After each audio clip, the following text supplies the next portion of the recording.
We've got two activist investors, Daniel Loeb and Bill Ackman, going head-to-head on Herbalife. Right. Ackman, first of all, is betting $1 billion that this is a pyramid scheme.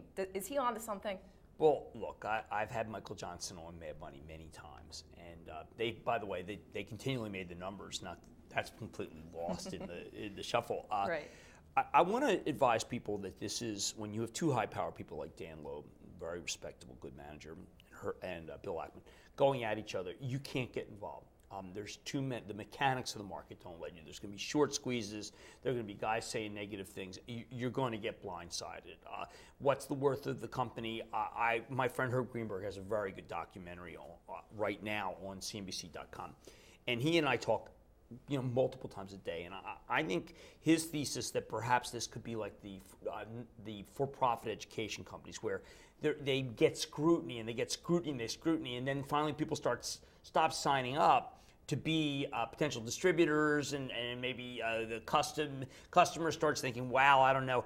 One of the things that disturbed me is that Michael Johnson said that he paid Barry Minko, who's a short seller, who's now in prison, $300,000 to go away because it was a nuisance. And my personal insight is this. I mean, I've certainly been in the arena for many, many years of my life.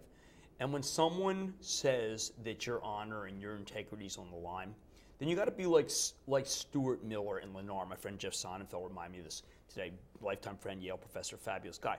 Mm-hmm. You must fight everything. You must never give in. You must never pay. Minkow, only Lennar's fight led to Minkow being in prison. So my personal experience says I don't like the fact that that another guy who took a shot at Herbalife got paid.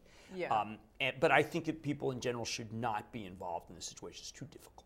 Okay, now they're having an investor meeting today. Right. Is there anything that they can say to, get the short sellers out of there? Or they keep referring to a very respected, their words, a very well thought of consultant called Lieberman, which said that most of the product does ultimately end up in the end customer. There's always a question of how much of it is the distributor, or how much of it is them, a distributor trying to get another distributor. This is the so-called Ponzi pyramid scheme.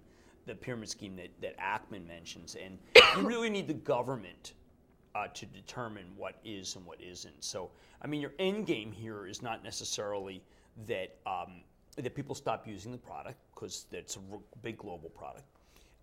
The end game is not that people stop selling the product. The end game is very simple. The end game involves, will the government get heavily involved? And if that's the case, then Ackman's going to be right. All right, well, as an investor, stay out of this stock. Yes, exactly right. Thanks.